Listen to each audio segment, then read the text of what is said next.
우리 몸 X5. 엉덩이가 가려워. 명쌤!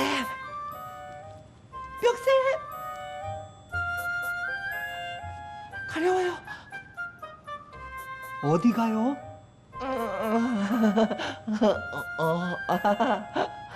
엉덩이 가요. 네?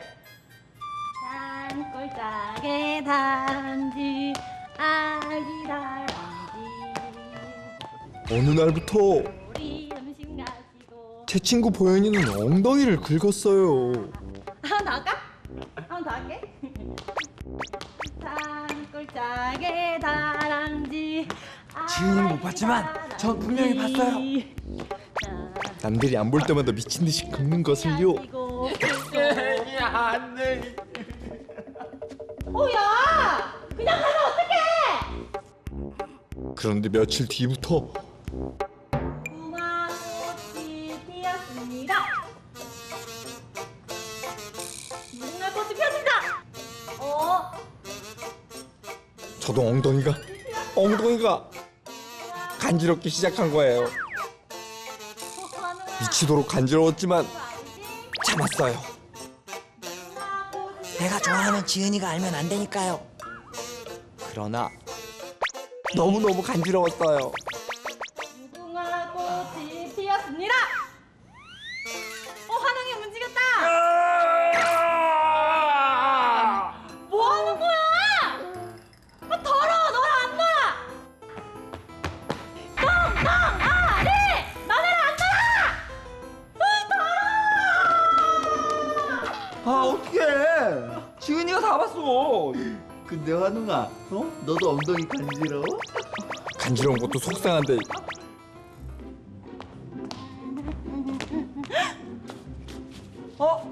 지은아! 지은아!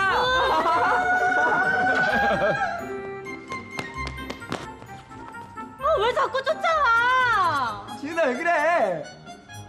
더러운 손으로 어딜 만져? 지은아! 그 뒤로 지은이는 저희들만 보면 도망갔어요. 그런데 제일 속상한 건 밤에 잘 수가 없었어요. 간지러워. 이상하게도 밤이 되면 더 간지러웠거든요.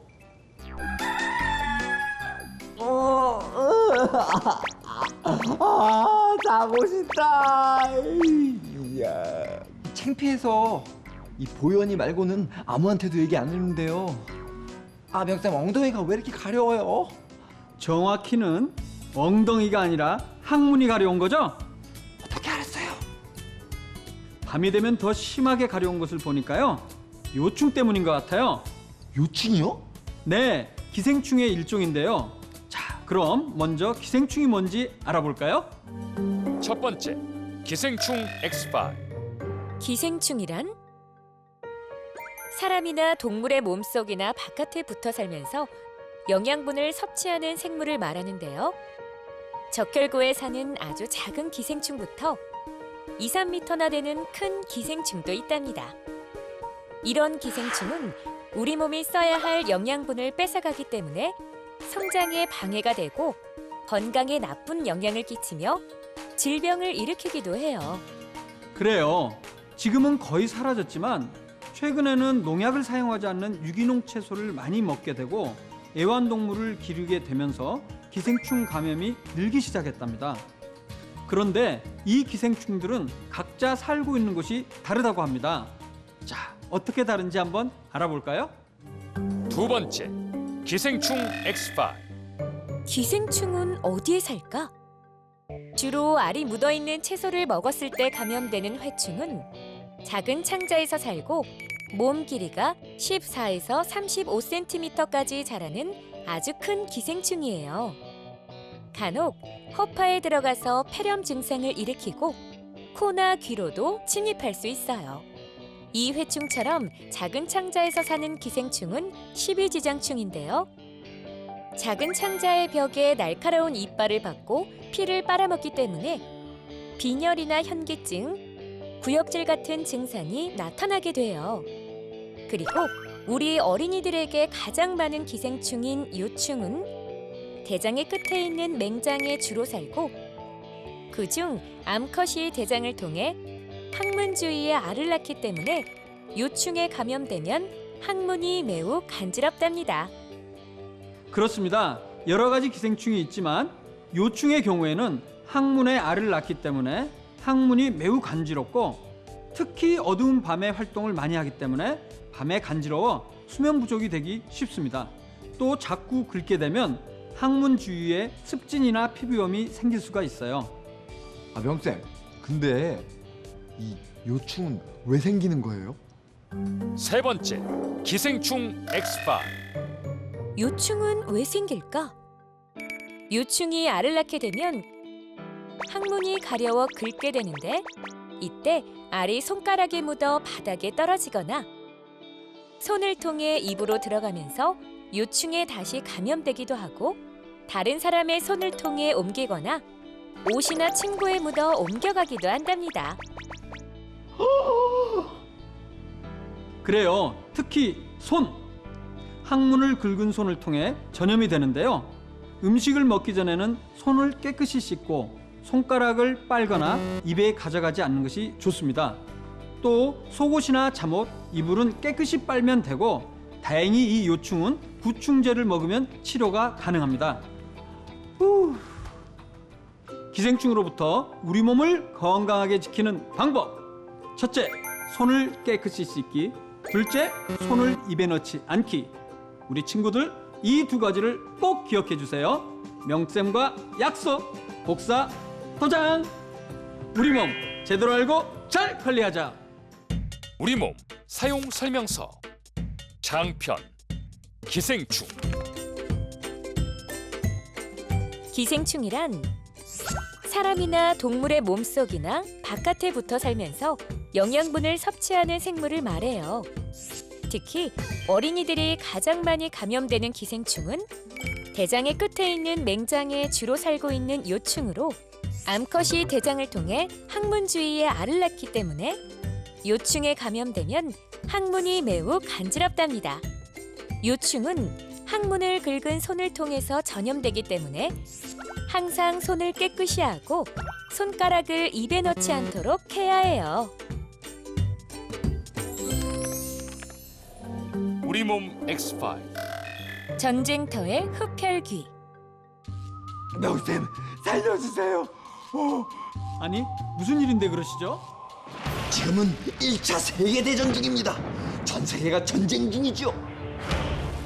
수많은 전투를 치르면서 많은 군사들이 목숨을 잃고 다치기도 했죠.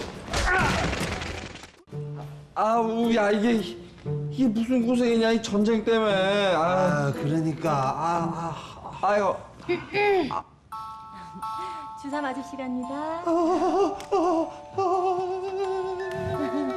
자, 일어나주세요. 아유, 왜 이럴까? 살려주세요.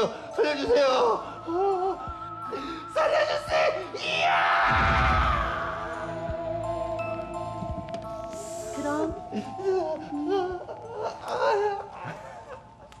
야, 넌 뭐 총도 맞은 놈이 무슨 주사가 무섭다고 그렇게 엄살이냐. 아유. 주사 말고 저 간호사. 간호사? 왜 천사가 따로 없구만. 야, 천사. 저 간호사 사실은 흡혈귀야. 흡혈귀? 이럴 줄 알았냐? 어? 야, 내 얘기 잘 들어.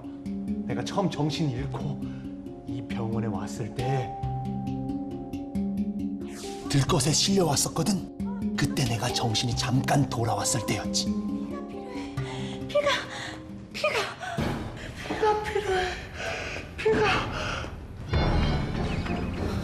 어떡하지? 피를 어디서 구하지? 피를 어디서 구하지?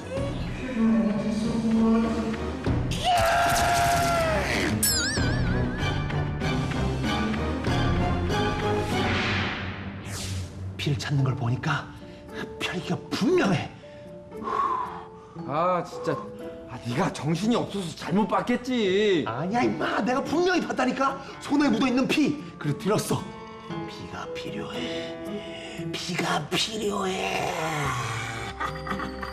그런데 그건 사실이 아니었어요. 사실 흡혈귀는 또 있었던 거죠.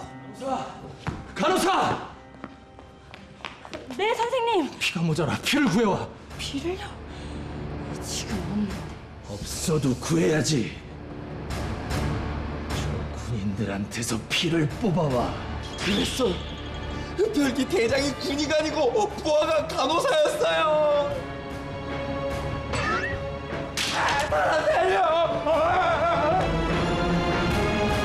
군의관이란 간호사가 온몸에 피를 주고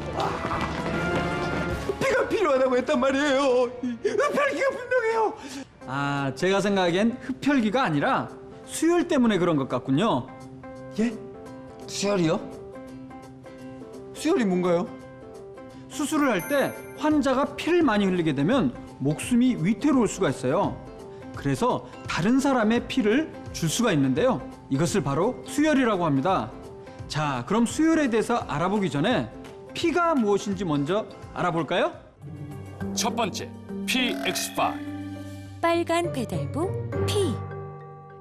우리 몸에 필요한 산소나 영양분을 몸속 구석구석까지 운반해주는 아주 중요한 일을 하는 피는 골수에서 만들어지는데요. 피는 피의 색깔을 빨갛게 만들고 산소를 운반하는 적혈구와 몸에 들어오는 세균과 싸워내는 백혈구, 또 피가 나면 피를 굳혀 멈추게 하는 혈소판과 영양분이 포함되어 있고 적혈구, 백혈구를 운반하는 액체인 혈장으로 이루어졌어요. 그렇습니다. 피가 없다면 우리 몸에 산소와 영양분을 공급할 수 없어서 목숨이 위태로울 수도 있습니다. 그래서 의사들은 환자가 피를 많이 흘리게 되면 수혈을 시작하게 되었죠. 자, 그런데 수혈을 할 때는요, 아주 중요한 것이 있다는 것을 깨닫게 되었답니다. 그것이 무엇인지 한번 알아볼까요? 두 번째, PX5. 수혈해도 죽는다고? 의사들은 피가 부족한 환자에게 다른 사람의 피를 수혈했지만 어떤 사람은 살고 어떤 사람은 죽는다는 걸 알게 되었어요. 그러다 1901년 미국의 생물학자인 란트슈타이너가 피를 가라앉혔을 때 위에 뜨는 맑은 액체인 혈청에 다른 사람의 적혈구를 섞으면 굳기도 하고 굳지 않기도 한다는 사실을 밝혀냈고, 또 적혈구에 따라 혈액을 A형, B형, O형으로 나누었어요. 그리고 1년 뒤 다른 학자들에 의해 AB형의 피까지 발견하게 됩니다.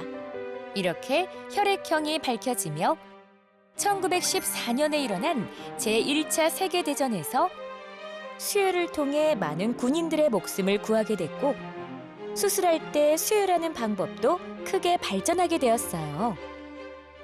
그래요. 혈액형은 안전한 수혈을 위해서 필요한 것인데요. ABO 혈액형이 밝혀지고 RH 플러스 마이너스와 같은 여러 가지 혈액형들이 알려지면서 더 많은 사람들의 목숨을 구하게 되었답니다. 아, 그럼 의사랑 간호사랑 피를 찾았던 게 그래요. 수술할 때 수혈을 하려고 피를 찾았던 거죠. 와, 그러면 흡혈귀가 아니라 완전 천사네요, 천사. 아, 선생님, 그러면 제 피 막 쓰세요. 자. 자, 이렇게 환자에게 피를 주입하는 것을 수혈이라고 하는데요. 우리 어린이들 수혈 말고 헌혈이란 말을 알죠? 자, 헌혈이 무엇인지 한번 알아볼까요? 세 번째, PX5. 피를 모아라. 몸 밖으로 빠져나온 피는 시간이 지나면 굳어지는 현상이 있어요. 그래서 수술할 때마다 다른 사람의 피를 공급받을 수밖에 없었는데요. 란트슈타이너가 피를 굳지 않게 하는 항응고제를 만들어 많은 양의 피를 뽑아들 수 있게 되었고, 피가 많이 필요한 환자들을 위해 건강한 사람들이 평상시에 피를 뽑아두었다가 사용하는 헌혈도 가능해지게 됐답니다. 네, 건강한 사람은 헌혈을 한 이후에 충분히 쉬어주면 다시 건강한 생활을 할 수가 있답니다. 자, 우리 몸에 꼭 필요한 피에 대해서 잘 알게 되었나요?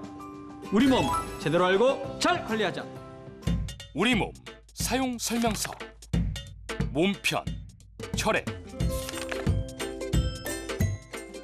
골수에서 만들어지는 피는 우리 몸에 필요한 산소나 영양분을 몸속 구석구석까지 운반해주는 아주 중요한 일을 해요. 산소를 운반하는 빨간색의 적혈구와 몸에 들어온 세균과 싸워내는 백혈구, 또 피가 나면 피를 붙여 멈추게 하는 혈소판과 영양분과 적혈구, 백혈구를 운반하는 혈장으로 이뤄진 피는 적혈구에 따라 A형, B형, O형, AB형으로 나누는데 서로 섞였을 때 굳지 않는 혈액형끼리 수혈을 할 수 있답니다.